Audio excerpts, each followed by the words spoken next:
people that come on this show are so talented and smart. That's one of the things I like about doing the show. Speaking of the show, welcome to the show. It's The Broken Brain, y'all. It's me, Dwight, back with you again. All of you podcastees out there in for a treat. I was able to talk to Maurice F Martin today, who is an author who takes an approach about empowerment, psychological health, on healing from trauma. Maurice is an author as well as an award-winning vocalist, songwriter, lots of different things. I'll let him get into introducing himself and where he's coming from. So you're going to really enjoy it. Let's do it. Maurice, hi. What's going on, man? That's a good start.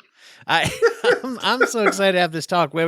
As we were setting up, I was just mentioning that I did the deep email clean recently, and I found a couple emails that I was like, oh, I really should have responded to these. And you and I had already gotten to the point of yeah, man, let's set something up. And then I was like, Droop, Absolutely. Got lost in the mix as I was cleaning up my thousands and thousands of unread emails. But I can honestly say, just a little hope for anyone out there listening, I'm at 0 right now. Well, let's see. Probably by now. I was a minute before this call. I'm sure there's 3 in there now at least. Yeah, you got 10 in there now. Yeah, exactly. So I've definitely got one that said Maurice logged in because Zoom does that, right? I'm so excited to have you. A lot of things. We talk a lot on the show about trauma and overcoming, and I'm excited to hear. The interesting thing is that it's that topic that kind of keeps on giving, just like trauma keeps on giving in a maybe in a bad way. Sometimes we'll get into that, but I love to say it's interesting that no matter how much you talk about it, I always find some new approach from everybody who comes on. It's exciting. Always excites me. And hopefully you listeners out there, we're gonna benefit from it together because it'll help me too, obviously. But why don't you go ahead and introduce yourself to people, let them know who you are, what you do, and we'll get into your approach and your philosophy. Sure, absolutely. So my name is Maurice F Martin. I am a spiritual life coach. I'm actually a chemical dependency counselor. I'm an author. I just put out a book called Your Butt is Too Big. That's butt with 1 T. I noticed that. Yeah. 1 T. I took it personal at first. No, some people still take it personal even after they know what it's actually about, right? And the whole premise is that, like you said, I've been through some things in my life, which of course we'll get into. And one of the things during my experiences, both just as a human healing and also as a counselor and a coach, is that I've learned that it's the things in your life that you haven't healed from that shape so much of your life, your mindsets, your perspectives, your attitudes, and ultimately your ability to accomplish everything you hope to accomplish in your life. And so really right now, my life is just very focused on being a beacon of hope, being a person who works with my clients, who speaks to crowds and speaks to people with the message of you got to face what you've been through. You got to work through it, and it's never going to be easy. So it's one day at a time, getting to the other side of it, if there even is another side, right? So that you can really walk in the fullness of the life you want. Yes. I love how you get right into that where you say, if there is an other side. And that's a fascinating piece of any kind of recovery, which, and when they do studies on things like grief and trauma and even addiction, they find we don't necessarily, when we use phrases like get over it, right? Yes. And I guess I'm picking up on a vibe there that you're like me, you're avoiding that kind of phrasing, right? We're not getting over absolutely. it. We're moving through it. Yeah. Absolutely. Yeah. I just did a workshop maybe 2 weeks ago, and on the flyer, it said, get over it. And those words were crossed out. Oh, great. I love it. Right. And I think that the reason is because we have this thought that when you go through something, right, that there's just supposed to be this magical, mythical moment when that thing never bothers you again, when the thoughts never rise up again, when you're just extinguished from the fire. Well, real life is you're always going to think about the things that grieve you, but the thoughts evolve. You're still going to feel the effects at times of what you've been through. It's that the effects evolve, right? And I think that's a healthier approach of it is, hey, it's normal if something that happened to me 20 years ago still affects me, but is it affecting me in a toxic way? Or is it now affecting me in a manageable way that I can work through so that so I'm not succumbing to it? How do you differentiate that when you see the healing people go through, and you kind of your definition of healing. What are some of the determinants of if people can tell that there's been that healthy evolution? How can they take measure of toxicity versus non-toxicity? There was actually no, that's a great healthy question, right? Right. I mean, I know that you and I kind of have probably same kind of experiences. It's that, is there actually an evolution? So I've said to people a lot, if I see you once a week or once every other week, and I do this over month after month, if you're always seem to be in the same attitudes, or you have the same perception of what you've been through, I know that there's a lack of healing taking place, right? Because what I expect to see is for you to at first look at the tragedy and only see the tragedy. At some point, you look at the tragedy and you say, it was a tragedy, and here's what I'm learning. Or here's what it has taught me, or here is how I've grown through it. So, whether we're talking about the practice of gratitude, or whether we're talking about, again, like your perception and your perspective shifting, that what I've been through actually prepares me for what I'm meant to go through in my life. It gives you a more evolved attitude about what you've been through. That includes forgiveness, right? That includes so many different concepts. And so when I sit down with a person, I'm not looking for you to go from this bothers me to, okay, it doesn't bother me anymore. I'm great now. In fact, if you tell me that, I'm probably more worried about you. Yeah. Right. It's a different, because the interesting thing about acceptance, if we put in that like that rational motive, cognitive behavioral, there's that term of acceptance. Yes. And yes. I think people just get it wrong in ourselves. We get it wrong where we think acceptance means I have to say, I feel a certain way about it. Whereas acceptance is really about accepting that it is part of my life and part of my experience, even if I still hate it. Because there's a lot of people who are more like adjusted to and accepting of something, but they still hate that it happened. I don't think people have to say, I'm glad it happened. Yeah, I agree. I was talking to a group the other day, and we were talking about forgiveness was a great example, right? And I said, forgiveness is not, oh, everything is okay that it happened that way.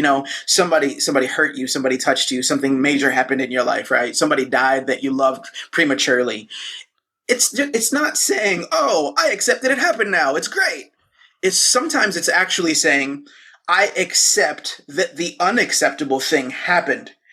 And I'm now saying that it's unacceptable for that thing to keep me in a mental prison, right? To keep me stuck in that place. So what happens to a lot of people, they experience trauma, and then they stay reliving the trauma day after day, month after month, year after year. Like there's no change, there's no adjustment, there's no growth. They're just there, still bitter, still broken, still frustrated.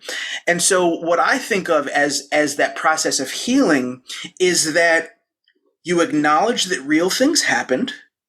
You interact with the real things that happened, but you don't let it keep you in the same stuck place. At least not forever. You know what I mean? I can't tell you when you're supposed to come out of something. I can only tell you that at some point you need to start evolving through something.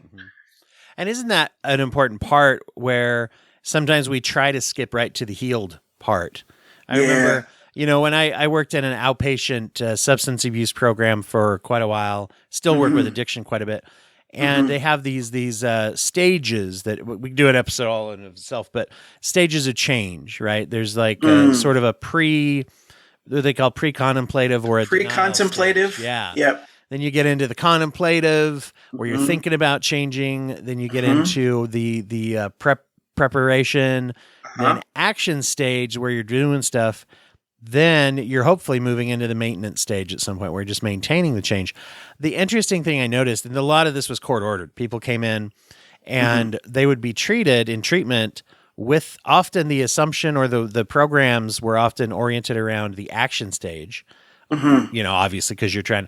But the really interesting thing that we had to keep bringing up in trainings was most people are not in the action stage just because they got pulled over with something in their car that they weren't supposed to have or whatever, right? Or got a DUI. That doesn't propel me to the action stage. I may very much still, and you can't jump steps so much. You have to move through. Yes. That acceptance plays a big role to say, well, I got in trouble and that means something. And now I got to contemplate. And I might need someone to walk me from contemplate to prep, even maybe by the time I get off probation or whatever.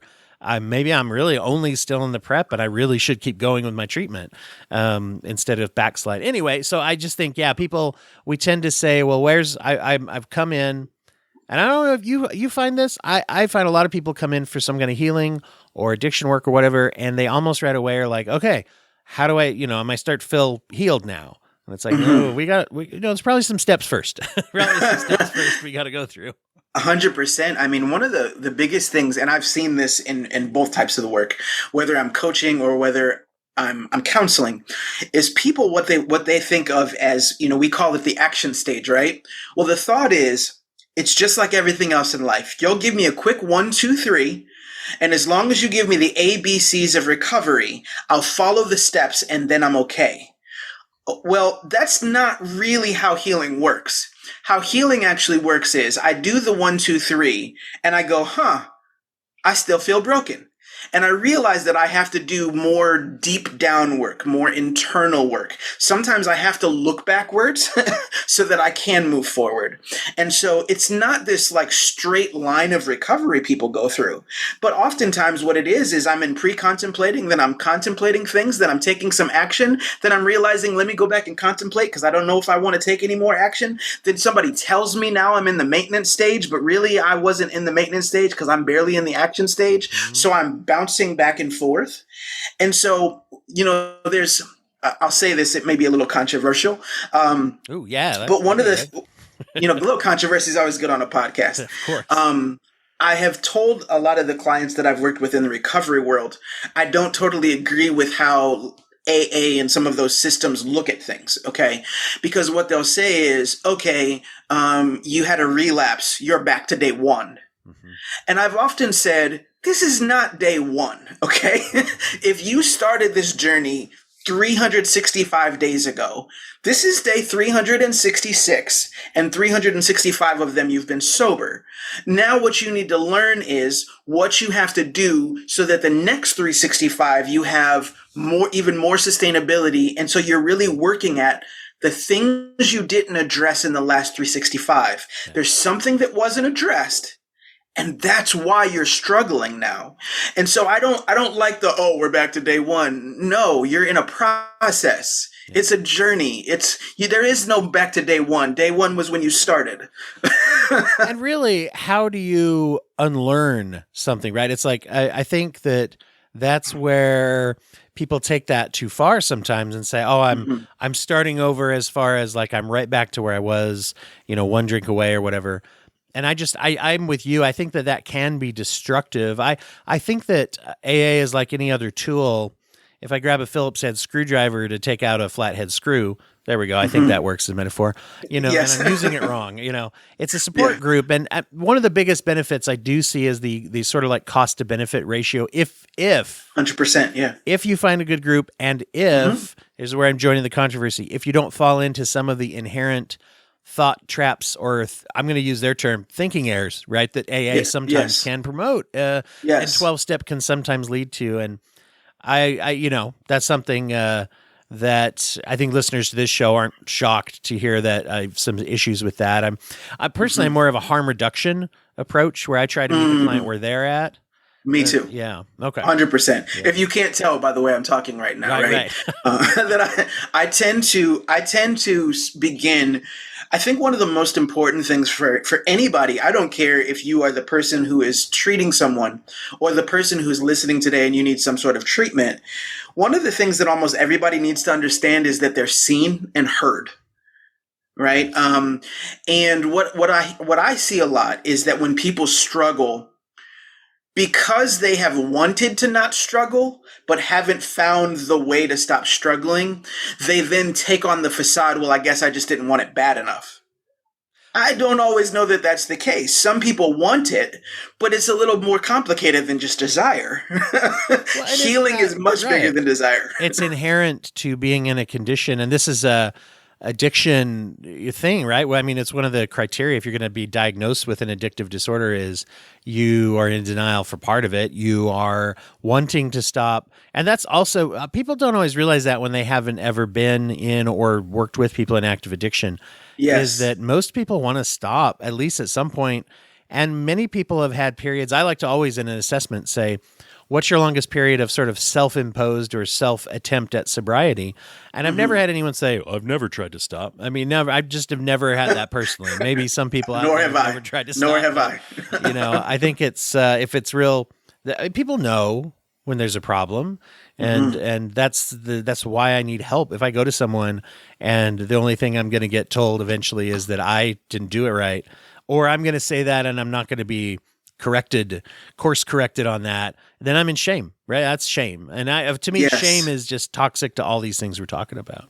Yes. Yeah. And here's level 2 of controversy to some in the way some people see things, right? Is that when I think about the majority of people, it's like you say, they knew they had a problem, but what I've learned more often than not is that they didn't know what the problem was.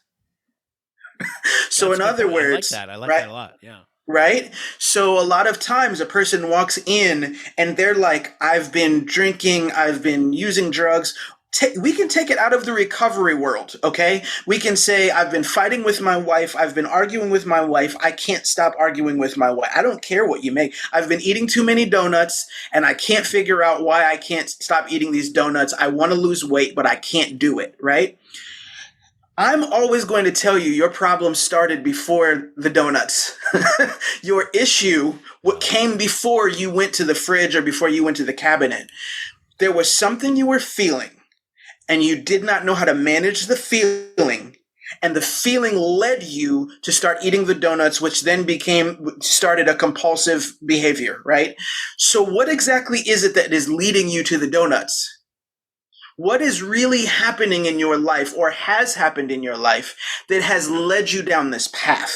And a lot of times what you experience is a person saying, well, I mean, I had a normal childhood. I didn't really have too much happen. Okay, let's talk about what's normal. Let's talk about and you hear all this grief, all this pain. You hear trauma, you hear drama, you hear things that have ravaged the person's life that they never healed from because they called it normal. So when we normalize what we go through, it ends up burdening us in a very secretive way. And a lot of the people that I work with, see, before I got into recovery, this is important for me to say. I thought the face of the recovery was the person sitting outside of the convenience store with the brown bag of alcohol. Like, I thought that's what a person in recovery looks like. No, the person in recovery looks like your doctor or your nurse or your kid's second grade teacher or the fireman down the street. You know what I mean? It's hardworking people who said, well, you know what? I can't sit and deal with these emotions. I've got to provide for my family. I can't stay stuck inside of this thing. I've got to keep moving forward. So the real face of who I work with and who I help is normal people who have to learn how to deal with the normal life events they've been through. Yeah. It's interesting because the addiction side of things, or what we're talking about, really touches on any kind of dysfunctional or unhealthy coping skill, right? Yes. And yes. we get caught into that. That's the thing where we have to reframe problems as solutions. In other words, I didn't start getting into dysfunctional coping skills because I wanted to have a problem. It was because I was trying to solve something, as you're pointing out. Yes. So the problem is my solution. And that's a very important, because if treatment's working, you're taking away my solution. I need a new solution. So I also need to know what the problem is. Yes. Or else I'm right back to, I still need something, even if I don't have the donut anymore. 100%. And I hope that people really heard what you just said, because when we talked about how we tend to meet people where they are, you and I, in our approach, what we're saying is you have actually identified some of your problems and you've been solving it potentially the wrong way. So let's figure out the pattern that is happening in your life that your life has already exposed for you. It's already showing you something. Certain things I lived through are leading me to go. And again, it's not just drinking. I think that this is so much bigger. We make it into just addiction, right? Well, I have friends who they've never struggled with alcohol or drugs, but they've struggled with being happy. And they're accomplished and they have money in the bank. But their patterns, they continue to walk down the wrong patterns because they don't know how to handle their anxiety. They're stressed. there's sadness, right? And so, okay, let's not just talk about what it is you're running to. Let's focus on what you're running from. And the more we can figure out what you're running from, then we can start to address possible other options for you to run to. Yes. Yes, a great point. There's an element of trying to find, well, basically the thing I'm trying to solve probably does need to get solved. The desire I have for peace or for escape or for coping with my life, that desire is usually like a very healthy desire. It just kind of, it broke. And that's a great point when you say, we look around or we look at that stereotype of somebody, oh, that's somebody in trouble. And we don't look in the mirror, right? And say, what's trouble on my end? What am I doing? I think particularly we talk a lot about risks of death. It's like, especially right now with addiction directly, overdose, fentanyl, all that. We talk about that or with depression and grief and trauma, like the risk of suicide. And I always say that's important, but much more risky. By that, I mean, many more people don't kill themselves, but live with misery. And so it's like death of a quality of life, right? Yes. So that happens to more people than people who die, who actually complete suicide. Not to minimize that issue at all. But, no. Yeah, but more people don't go through with it, or even if they're not. In some ways, you're at a higher risk for misery when you're not gonna like lose your job and kill yourself and lose your marriage. And if you're not quite at that level of risk, that's risky to stay in misery because I can cope, I can get by. I'll just ride this thing out till I die. You know what I mean? There's that feeling. And that can be, I think that's one of the most destructive places to be. Yeah, it is. That's honestly was the catalyst for me starting my business as a spiritual life coach, is because, one of the things I say a lot is if you only think of physical death as if physical death is the only death you ever think of, you're missing the point. That so many people, I call them the walking dead, right? They're on autopilot through family functions. They're on autopilot through major life events. And a lot of those people, here's what's really happening. They sit in what I call the hope trap. Okay. They're like, okay, I place my hope on the fact that once I get this job promotion, right? once I get my money to this certain place, like once my life gets to this point, then I'll be happy. And so you, like, all of your attention goes to this future moment that's going to be fireworks and lights, camera, action, and now happiness comes. And that day never really comes. And so for a lot of people, the greatest thing that I can tell you is you have to ask yourself, have I really been living? Because if you're not really living, if you don't ever remember driving to work, if you don't really remember the conversations you had with your loved ones yesterday, then you may be dealing with a kind of a death that's already happened in your life. And that's just as tragic to me in some ways as a person physically taking their life. It's horrible. I meet people all the time. They've lost 20 years. They don't know what the last time they laughed was. Yeah. They've just been mindless and kind of almost in a senseless state, right? And so what I encourage people to do is to reassess what living looks like. Living is more than just a beating heart and air pumping through your lungs, but it's embracing the beating heart and the pumping in your lungs, which, obviously we know that there's a lot of different ways you can get there. There's a lot of tools and techniques that have to do with mindfulness or presence or gratitude, or what I mean? There's a lot of ways to embrace that process. I'm a spiritual guy, so prayer is one of the things I turn to, but you got to be willing to turn to things in order to wake up from that stupor. And having a plan, like saying, what do I do each day? And hopefully it becomes, anything, if you do it more, it gets easier to do, hopefully. But there is that element of saying, no, I have to actually do something different and push through with that plan. I'm curious a little bit when you talk about that how did you put it, hope track, or that I hope that when hope I get trap. here, hope trap. There we go. How do you interpret a healthier version of hope? Like, what do you call? Because obviously that would be a more toxic version. And I love that concept, by the way, of toxic hope. I had never thought of that before, but that idea that, oh boy, when I get that job, as you say, and man, we can waste a ton of time. And then that also disillusions us sometimes from things that we might otherwise. I mean, you see a lot of burnout nowadays. It's in our profession, healing and helping professionals and medical professionals, where there's a lot of burnout for various reasons. But one of those things I think really is that disillusionment of like, man, I sort of like busted my ass to get through everything, and now I'm here, and it's like, I don't like it. I don't know. I didn't live up to it. But what's healthy hope look like? So to me, and this is actually one of the chapters of my book. It's the third chapter, the third principle. And so I call it the balance of hope. And basically what I explain is that to me, hope must be rooted. Use the word rooted or grounded in the moment you're in, right? So instead of this magical, mythical moment of hope in the future, I think of it more like when I get to the future, it will be the present. So the goal is to find hope in the present moment, right?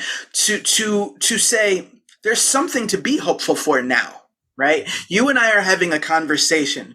There's a life in the conversation. We're two people coming from different parts of the country. We've never met each other before. And yet there's something to be thankful for now. There's something enriching about this moment now. And it's because we're both leaning into the moment. So I see hope as, here's the words, leaning into the moment, right? What does that even mean? It means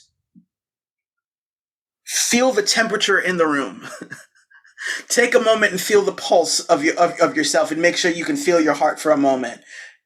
Be mindful, feel the paper, feel the chair underneath you. Look over at your wife or your kid who's sitting in or the coworker sitting in the cubicle beside you. What are they wearing? How do they seem today? Ground yourself to this moment and then say, because I'm all the way here now, because I wasn't before. I was lost in the past, or I was tripping about the future, right? I was reliving some moments from my past, which tends to lead us to a place of depression, right? Or I'm thinking so much about the future that it's causing me to feel anxiety. Instead of being in either of those places, what if I was to really focus on right now? Because right now is the moment where I can become a little bit better. This is the moment where I can actually grow a little bit. This is the moment where I can find healthier perspective. This is the moment where I can learn things about myself, right? So I think that actual hope should be rooted in now, because this is the moment where good things can come to you, and they're not just accidental things, and it's not just happenstance, right? Because accidents and happenstance and even miracles are not sustainable. But learning how to become present, that leads to a level of sustainability. Huh. I love that concept, the sustainability. Maybe could you share a little more about that when you say like those events and even miracles are not sustainable? Are you just talking about how that's not our constant experience? That doesn't happen as often? Or is there exactly? Yeah. So a lot of people's perception of miracles comes from scripture and the Bible and things like that. I know there's a lot of different types of people listening to the show. But let's use that example, right? Okay. I'm a Bible guy personally. So there's these moments in scripture where somebody they can't walk, they can't see, there's something going on. They have this interaction with God, and now a miracle has happened and the trajectory of their life has changed. Well, what you don't see in the Bible is what happened with the rest of their life. So some of those stories, there's an example I'll give you, that there was a guy, he was sick for 38 years and he hasn't been able to walk. He's been ill for 38 years. Now he experiences God, he experiences Jesus. Now he can walk. Okay, but 38 years of dealing with a disability can cause a whole lot of depressing feelings, bitterness, grief, pain. So now that person would actually have to go through a process of grieving, learning, healing mentally, healing spiritually. The actual moment of miracle is the start of the miracle journey. or the start of the healing journey. And for the person to really have the greatest impact, they couldn't stop in that moment. It's just a moment. I'll give you my example. So imagine that I was drinking all the time. I was high all the time. I was suicidal. Okay. So a lot of the things we've been talking about, I've been in my life. During my 20s, I played music. I won a lot of awards, and I had licensing deals with my band with MTV, VH1, the Discovery Networks. I accomplished all kinds of stuff. I was miserable the whole time. Okay. I had childhood trauma that I'd never healed from. I had some things happen in my 20s that really kind of messed me up emotionally. And so now I'm a 30-something-year-old guy, and I'm miserable. I don't want to be here on the earth anymore. And I have, one of those divine moments that some people describe. Okay. It was for me a life or death. I've got to decide, do I want to live or not? I had a moment in my life where I felt like I experienced something greater than me. And in my life, I knew I wanted to live. My journey didn't stop there.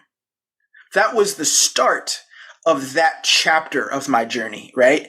And now, that was 2016. This is 2023.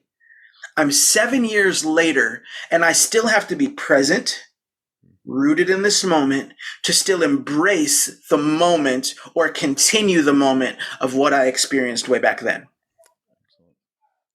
Yeah, there's the maintenance of that. Have you found that there are either things that have helped you to maintain that, or, well, I guess also, do you find that, I guess there's me assuming you're in the maintenance stage 7 years in and you being a coach and everything, I guess that's maybe, I hope it's a safe assumption, but I try never to assume. I hope so too.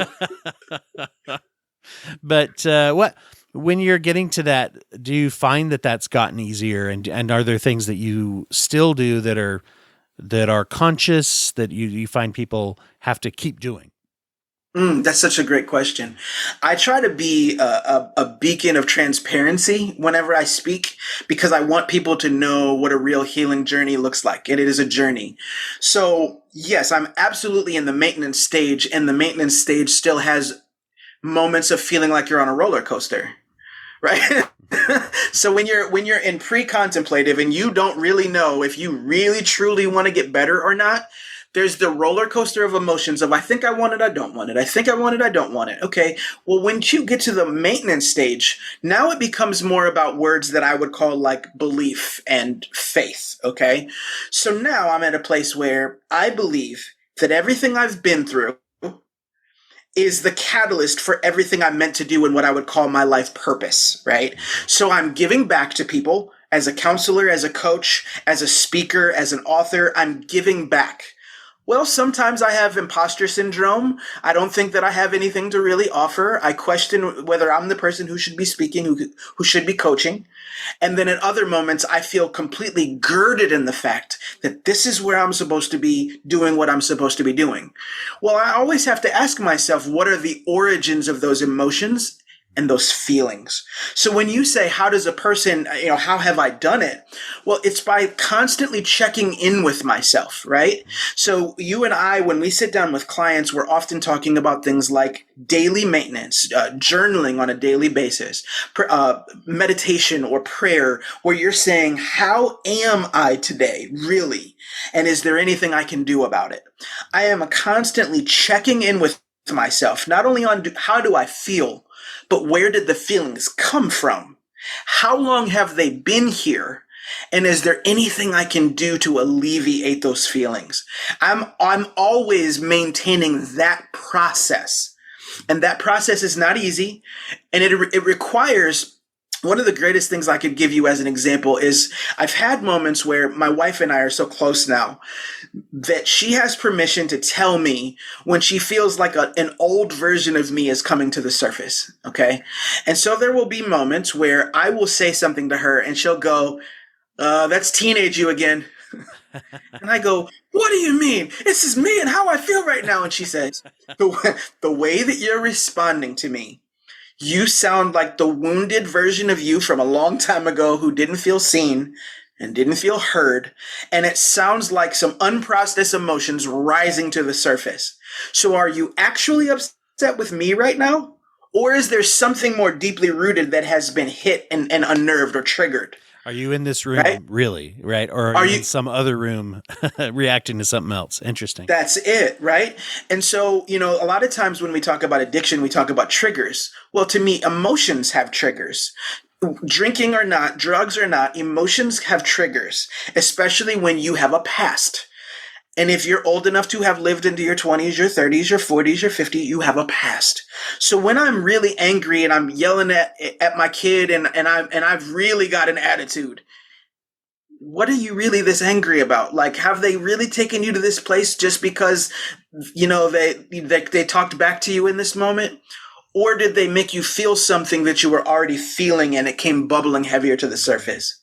Okay. So I just think that when you're in this journey of recovery and this journey of healing, self-awareness is one of the most important things that you can have in life. Self-awareness comes from intentionality. I have to slow down in moments, assess my feelings, accept that I have the feelings, and then process the best game plan for dealing with it. And sometimes that process that I just described can't be done on your own. So I have mentors. I have an accountability group that I'm a part of. As a group of guys that we have like a video check-in, and every day or every other day, I jump on a camera and I go, hey guys, everything's going well. I'm doing good. Or I jump on and I say, hey, I'm feeling frustrated. I'm feeling angry. I don't know where it's coming from. You guys got any advice for me? Right? I think you always must open yourself up to the fact that you can't necessarily do this by yourself. I don't actually believe in self-help, right? I don't think self-help is a real thing because you need the author. You need the publisher, the editor, just to get you that book, right? I don't believe in self-help. I think we all need help. Yeah, no, that's a fascinating way to do it. I really like that idea and that practice. Is that just something you guys put together, just you and people you knew, that online kind of connection sort of group to be able to check in with each other? That's really cool. Yeah, I wish I could say I came up with the idea, but it was actually he at that point in my life was a new friend. And he said, listen, he's a pastor. And so he's a pastor and he's been in the political world. And so his thing was, I can't talk to everyone. I don't feel safe opening up to everyone. I need some people I can trust. And even though I was a new friend, he felt like I would fit in this group. The start of the group, there was 4 people in it. At this point, there are 11 of us. And so the whole thought is just that for us, we're men. We wanted to be able to relate to one another and to have people we could be transparent with. Guys get on there and cry some days. They get on there and pour their heart out some days. And I think that as a man, I think you'll understand what I'm talking about when I say this. My male clients always cry more than my female clients. Okay. And part of the reason I believe is because, we were all taught big boys don't cry. So there's a lot of emotional suppression that men deal with. Well, maybe big boys don't cry, but grown men are supposed to learn how to interact with all of their emotions. Tears or not. Yeah, no, it's an interesting thing when you're able to bypass that programming a little bit. I always just say that, with my men's trauma groups and men's addiction groups, when I run those, it's almost like it'd be nice. I think of it as when I've been sitting with people, with other dudes around a campfire, and it's like, I got something to poke at with a stick. Or for other people, it might be, that couple chairs in the garage and there's a football game topic right in front of us, or there's an engine block for some people, whatever it is. And in a group setting, oftentimes what we're trying to do, right, is circumvent this programming and it's amazing what rich emotional lives men have that goes very against type. And and when I say type, I mean it's a stereotype. It's an assumption. Yes. I think, men have this rep of not being emotional, but man, you get a guy to open up and you're like, oh my gosh, there's a lot, there's a lot there. There's a lot in here. There's a lot of that internalized misery that is being carried around. And you see it. If anyone wants to say, oh, men aren't really that emotional, it's like, well, look at all the toxic masculinity that's out there. Look at all look at the guy controlling the thermostat, or saying we got to buy that cereal that comes in bags rather than the cereal that comes in boxes. I don't care if you hate it; it's 50 cents cheaper. But that's emotional. That's emotionality. I mean, even if whatever. I mean, I'm not saying controlling the thermostat is. I'm not going to say I don't do it when I'm talking to my son, but why is this turnip so hot? So in that case, it's just true, right? I'm just always correct. But no, that's another male trait. Anyway, but that's emotionality. There's emotionality that drives it, even if it's a good idea sometimes. Right. I agree. Yeah. I agree. And the interesting thing is, one thing that I tell people is, to me, that is also spiritual. Okay. So there's a lot of questions about, when you're a spiritual life coach, well, what the heck even is spirituality? Well, to me, the beginning of spirituality is being in touch with yourself, being in touch with your emotions, understanding your thought processes and your reasons and rationales and how they affect your life, right? And so a lot of people, when they're looking to change and they're looking to grow, I say, if you're only looking to cognitive things to fix what is broken emotionally, you're always going to fall short, right? So if you're always feeling, here's words, empty, unfulfilled, angry, and then you think that you can just cognitively fix it, well, I think it's deeper than that. That's why, as therapists and counselors, we're always asking questions like, and how does that make you feel? Because the feelings that resonate within you, they resonate with the core of your existence, right? That becomes what you identify with. And so you can either identify with these broken feelings, identify with these emotions that are overwhelming you, or you can learn how to separate yourself from the emotions, right? Because the healthiest individuals learn how to find their identity and establish their identity, and then see the difference between their identity and the emotion they feel in the moment. My name is Maurice. I'm a man. I'm 39 years old. I'm married with 2 children. Today, I feel these emotions. They're not necessarily permanent emotions. And as long as I know that, I can do something to change them. But if I think I am my emotions, I will then take on the emotions as my identity, and I'll stay stuck with them for far too long. It's very powerful, just the understanding of impermanence of those things, the changeability and fluidity there. For somebody like I have bipolar disorder, and so that's either a lifesaver or a whatever the opposite is. Not to get, but that's something that's a make or break for my mental health. Right? Is if I don't, because there are times where I have to cling on to that idea inside myself.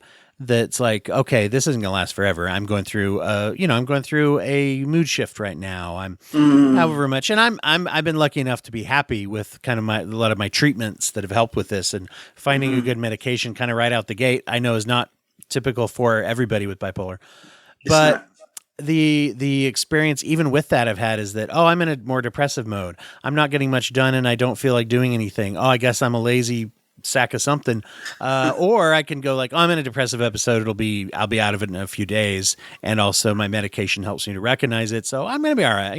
Whatever. I'm just feeling this way today. I have, and so do I then? Then it leads me to say, do I practice? If I'm not aware of that, I practice it by maybe having little tantrums that are disproportionate to the situation. If I do have that self-awareness, I just kind of chill and ride it out, and do the things that help me to survive it and thrive through it as much as I can, right? Or even just the acceptance I'm not gonna thrive so much during it. I had a colleague when I worked in a community mental health center, really cool guy, really good therapist, and young guy. Kind of rode through his internship and just kept working there. And he had his first child, again, his wife, when I was working with him and knew him. And I saw him in the copy room. I'm in there making copies of, the paper documents just to show people how old I am. So we're doing that. And he comes in, and this is a guy who came in a shirt and tie every day to a job that definitely doesn't require that. So he comes walking in, and he's wearing like a golf shirt, and he's got stubble, which is unusual for him. I probably looked exactly the same as him, but that was a normal day for me. So I say to him like, "Hey, how you doing? How's the baby?" And he just looks at me. He's like, "Oh, I'm surviving, not thriving." Surviving, not thriving. And he just owned that and was like, "Meh, it's a little tough right now, but it's great." So, that acceptance, that awareness is so powerful that you mentioned, especially knowing that this isn't forever. No feeling is forever. Anybody out there, you're not feeling your strongest emotion that you've ever felt still, unless it's being brought up by this episode of the podcast, which is, of course, possible. If it's the most emotional you've ever been is listening to us, then you are experiencing that right now. Right. Well, but what I love about that example you gave, though, is that he trusted you enough to tell the truth, right? Yes.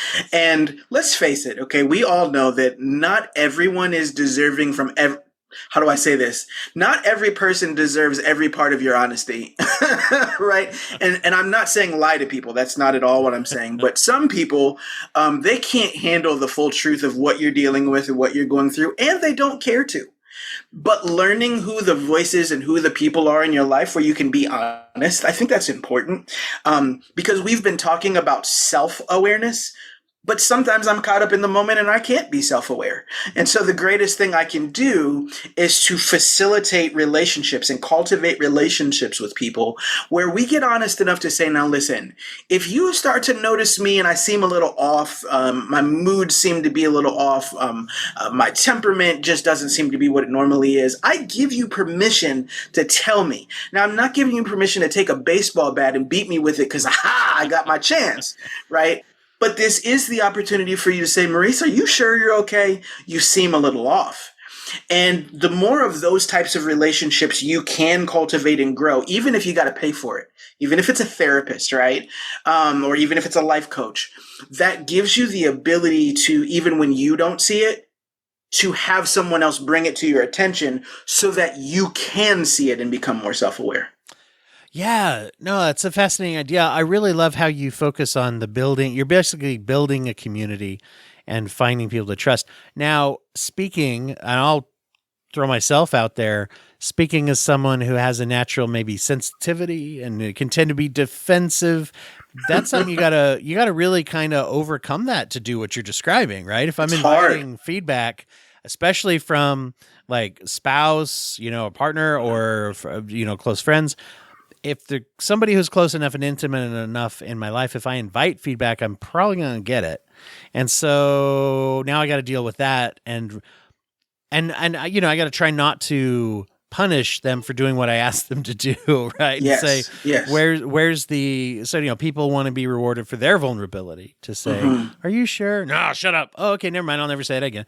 Do you know what I mean? It's hard to get to that point, I think. 100%. I think that it's, again, we talked earlier about, we were talking about the miracle moment, right? And I said, I don't think the greatest miracles are miracle processes, right?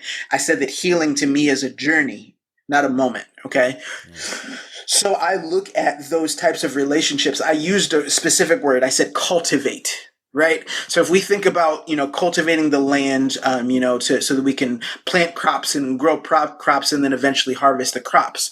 We're talking about getting our hands dirty. We're talking about having to have a certain level of patience and perseverance, and then eventually seeing the fruit come to fruition or the vegetables come to fruition, right? To me, it's the same. It has to be, we have to both be all in on it. And so for me, what that looks like is I give you permission to tell me what you need to tell me. Please give me permission to be human. And so what that looks like, here's what it sounds like in my life. Maurice, I just feel like blah, blah, blah, blah, blah, blah, blah, blah. Well, that's not fair for you to say blah, blah, blah, blah, blah, blah. And I catch myself and I go, okay, I know that, or actually this is usually the trigger. You told me to tell you when, right? So when you hear those words, that's your trigger. And you say, tell me what you said again. Say it again. And they say it again. And you say, what do you see that is happening with me that's making you believe that? And when I ask that question, right, that's the moment where I'm asking you to let me be human, right? Because for my wife and I, this is how we've worked it out. So at first, she says something, I overreact to what she says. She now wants to react to my overreaction. But the moment I say, please tell me again what you saw, I'm saying, please take a deep breath. I am now giving you the baton of wisdom, and I'm willing to listen. And so sometimes I listen to the words and I go, okay, let me chew on that for a while. Let that marinate for a while.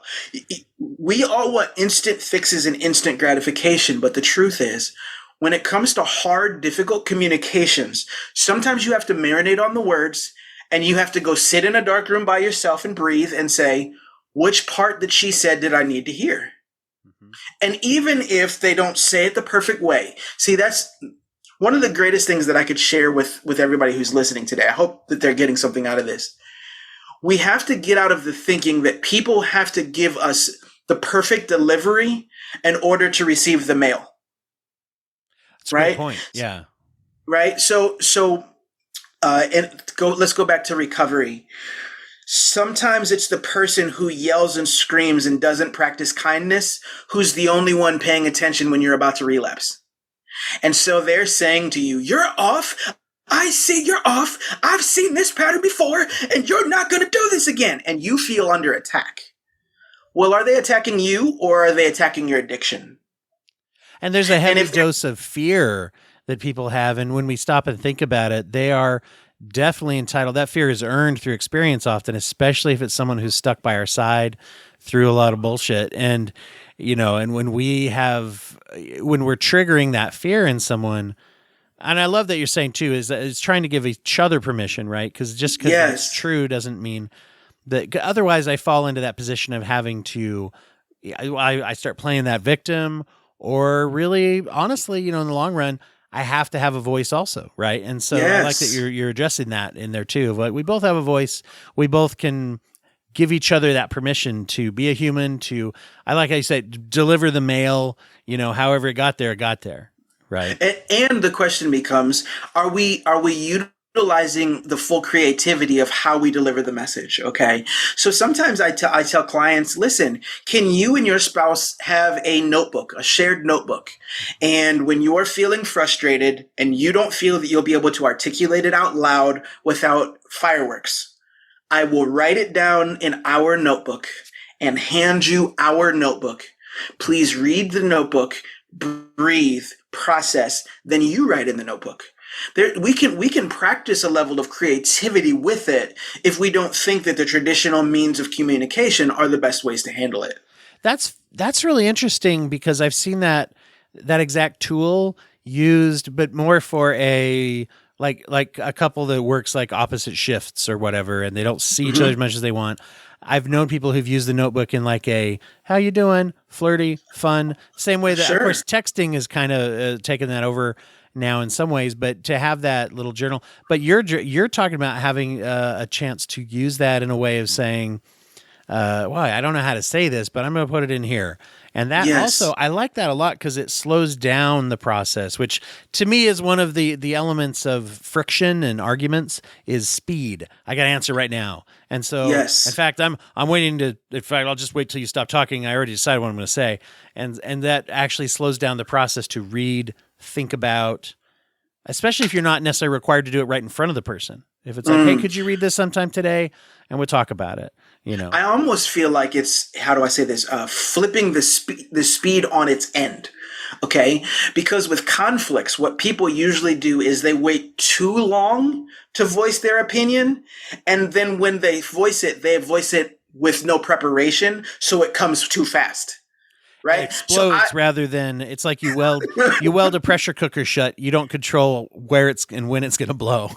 Exactly. So the greatest thing I can do is develop something where, okay, if I was going to say it out loud, I may not have the nerves for another week. And over the next week, I'm going to stew too much and I'm going to blow up. So maybe I will write it today, a week earlier, so there's not as much of the blow up. So I'm actually moving faster. but your response can be more slow and executed.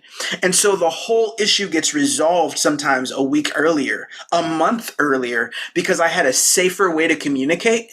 The problem that we usually have is that we take too long to communicate, and then we have 3 months worth of anger that comes jettisoning out of us in 30 seconds. And man, if we would have talked about this 3 months ago, it didn't have to be this painful. That's and you know, using numbers like a week or 3 months, that's still within a fairly generous, healthy range. Because sometimes we're talking 5, 10, Years. 20 years. And Yeah. you know, I've had this experience. It's just being like, well, having that conversation where it's like, well, gee, you know, why do you think that? Well, you told me that. I told you that. When did I tell you that? I like forever ago, a whole lifetime worth ago, a majority, you know, like decades ago. Oh, I didn't mean, well, geez, I don't remember a time where I believed that. So I must have changed my mind maybe the next day. And it's maybe even that conversation changed their mind. And it's like, now I've been living with this for how long? And I guess the best you can hope for is you hope it's not a major thing because, man, someone turns to you and says, 15 years ago, you said this, blah! And boy, we might be done, or we might be, it might be difficult to repair that damage more than if it's even a week or even, but even like you're saying. So yeah, slowing isn't really the right term. It's more, well, it goes back to that purposeful. Doing it on purpose. Yes. Yeah. I'm saying what I want to on purpose instead of waiting until it blows up. Mm-hmm. You know? Yeah, and I think also,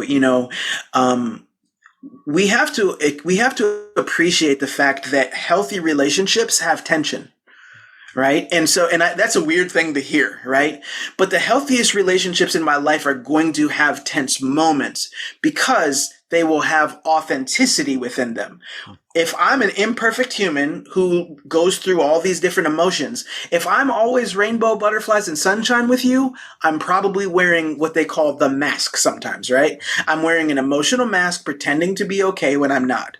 What I would rather have, my wife and I, we've been on this great journey the last couple of years. We've got 2 kids. We're going through all these transitions and changes. I know how healthy my wife and I are because of how often we have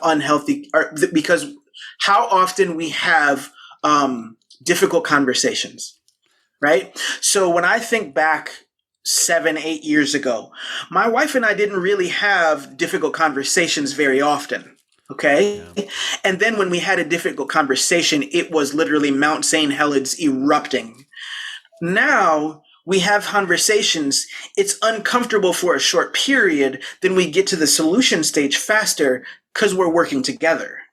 And I'll tell you, silence and repression of feelings, it can be a powerful drug of choice, if you will, as far as addiction goes. I 100%. And I speak from a lot of experience here is that, not talking about something is you can get hooked on that just as much as anything else. Yeah, it can be worse, honestly. Yeah. I'm actually the same way. So when people hear me speak, they often think that I am an extrovert. I am not. So to be around my home, I'm a very quiet person.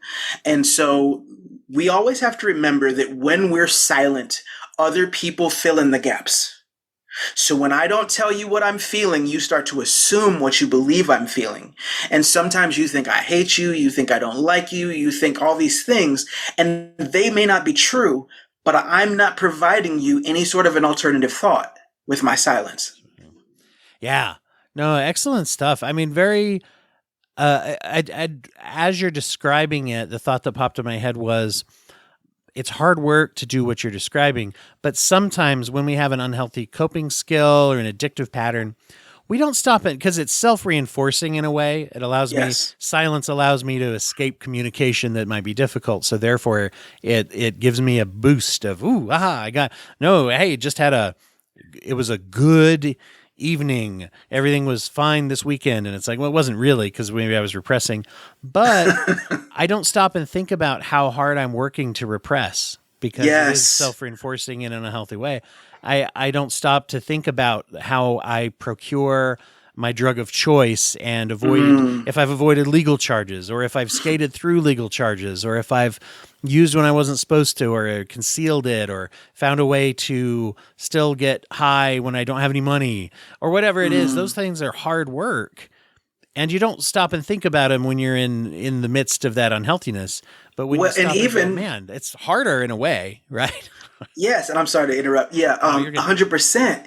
And one of the hard things, I always challenge people, right? So if you're listening and you heard him say that, when he started using the example of running to the drug, did you then exclude yourself because you don't run to drugs, you run to work? Mm-hmm. Right? And so it's right. So a lot of people, their mentality is, I can't handle this tension and this stress, so let me go work 80 hours. Right? And you have all these justifications for why it is you're doing it. But the reality is you're running to the fix. You're still running to the drug. You're still running to the high. Because when I get that sale, when I accomplish that thing, there's still a dopamine spike. There's still something that makes me feel good and relieves my stress. And so the hardest thing for us to do is to feel. But feeling is innately living. Yeah. If you're feeling, you're living. If you're not feeling, you're dying. So I want to feel. I know that's a real you know what I mean? I'm exaggerating. No, but there's some truth in it. Yeah, I don't think it's exaggerating to say, because as you know, the 80-hour work week, especially if it's regular and I'm working too much, I mean, that'll kill you just as much. In fact, I mean, this is not a justification, but depending on your drug of choice, that might be more dangerous to shortening your life more than if you have, like, say, a bad marijuana problem. So I'm just throw that out there. Sure. that 80-hour work weeks might kill you faster than smoking too much pot. Well, yeah, although there's other things that go along with that. I'm not advocating abusing cannabis to get by. I'm just saying at all. And I mean, we would never want to make it seem like it's not a big deal, the real ramifications of addiction, right? I personally actually lost a brother to a heroin overdose. So, I mean, I've lived it. And as an addiction counselor, I've had clients that I really cared for and got close to that have died. Okay.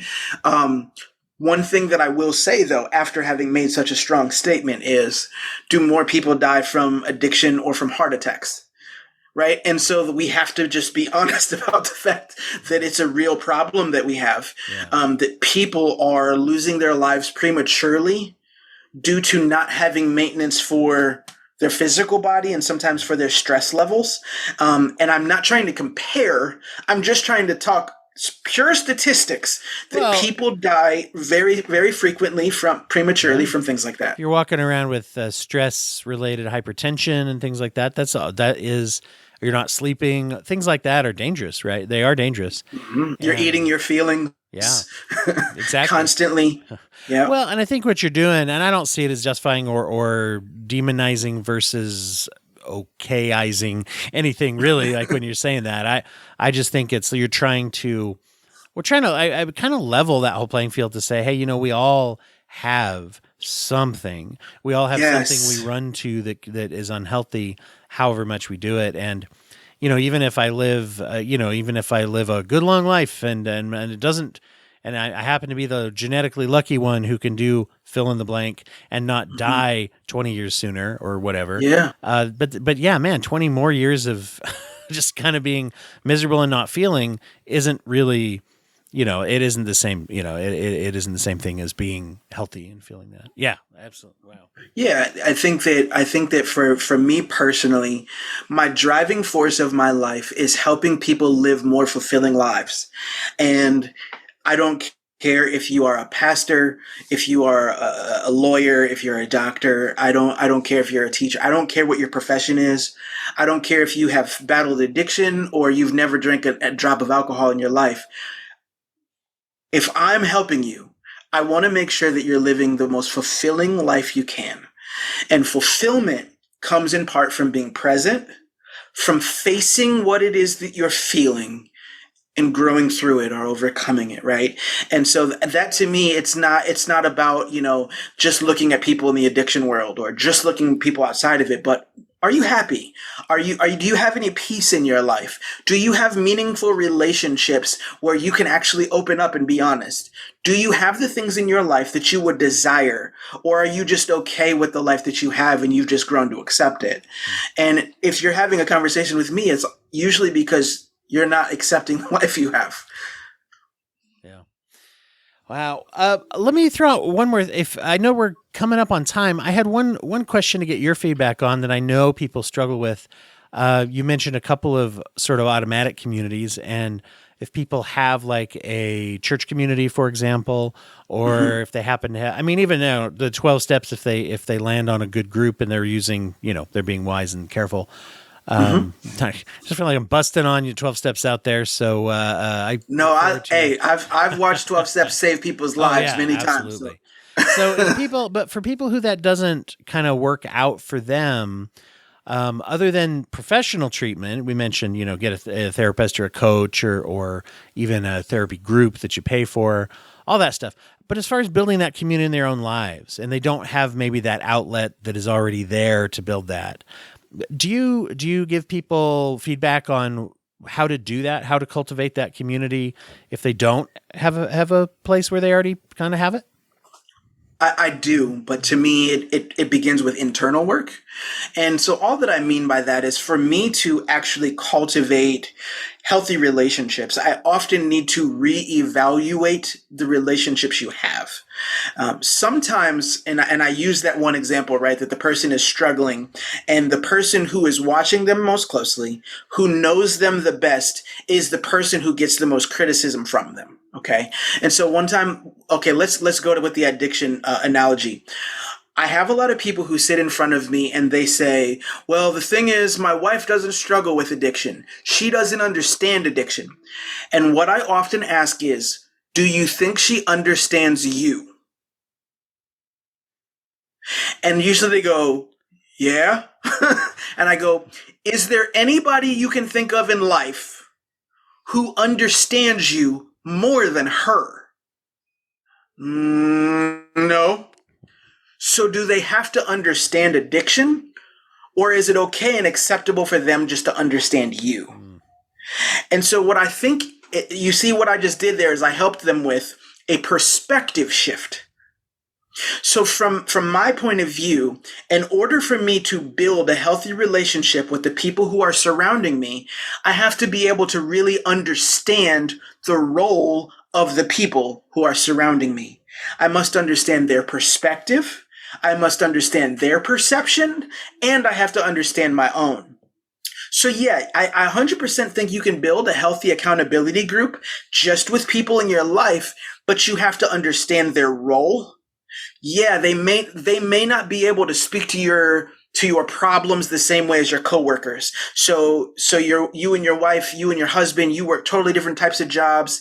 He doesn't understand the stress you have when you go to work. She doesn't understand the pressure you face when you're closing the deal. But they don't have to. They just have to understand you. Again, is it about the perfect delivery of the mail or the person who has the willingness to bring you the mail? That's great. Great insights, and these are things that hopefully all of you out there can just operationalize, institute, and as you put it, we're talking about going beyond just trying to outthink our problems, right? Trying to, and yeah, lots of good tools that are out there. We could go on, all day or whatever, but I know, I don't think I asked you to budget quite that much time. I really appreciate the time you are taking. One of the things I want to, we'll get into where people find you and work with you or follow your work. I always like to ask people as well if they have any suggestions for people that they want to highlight as far as like a charitable or a community-oriented organization or place, or even if it's just somewhere where you'd recommend people put their time in order to help others, and give back in that way. Great question. Any of those that you would like to plug? Sure. One of the ones that I would plug, there's an organization called Mother to Mother. It's Mother, the number 2, and then the word mother. A good friend of mine, Selena Miller, is the head of that organization.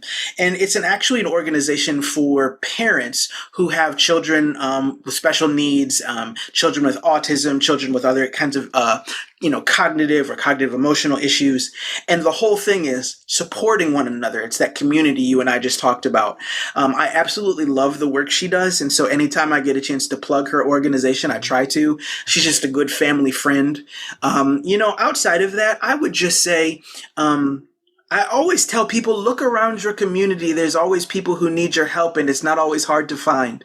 My wife and I, we a couple times a year try to go to the local homeless shelter and cook a meal, or go and bring people clothes, or just do little things. And we don't talk about it, on an everyday basis, to our friends or family. It's private. But can you find a way to make a difference? Just in your community, once or twice a year, 3-4 times a year, you never know what that could do. Last year on Thanksgiving, before we had a meal, we went to a local shelter, prepared a meal, then went home and had ours. And it sure did make us appreciate our own meal better. Yeah, right. That's a great practice. I know that I had a neighbor who was involved with one of the.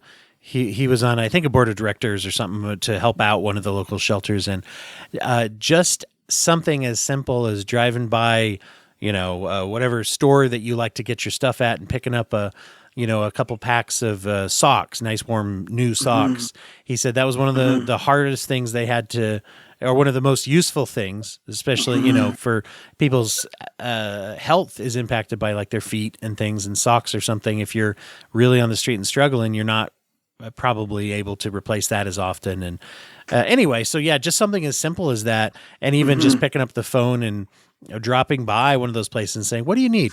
And if you grab you can get a pack of socks. Most of us can afford an extra pack of socks, or even a few pairs of those like knit gloves or whatever it is as times get cold. And as you put, going and giving great advice for people. Well, where do people find you? And I'm not hard to find. So if everybody remembers, my name is Maurice F Martin. The F is important because that's how you'll find me. So MauriceFMartin.com. I'm on all social media, Instagram, Facebook, TikTok, LinkedIn. Just look up at Maurice F Martin.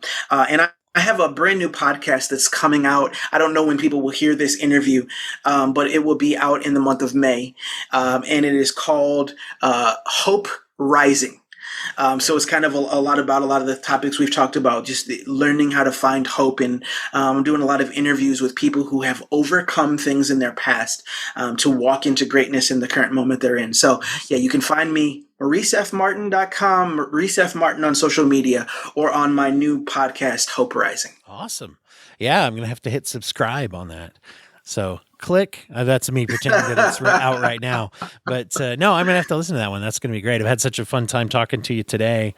Thank you so much. Absolutely. Thank you. This has been well worth it because we, like you said, we had a long wait. But to actually have a conversation, it's really, you learn how to appreciate when you have like-minded individuals who you can just feel like you already know each other. This has been a great experience for me.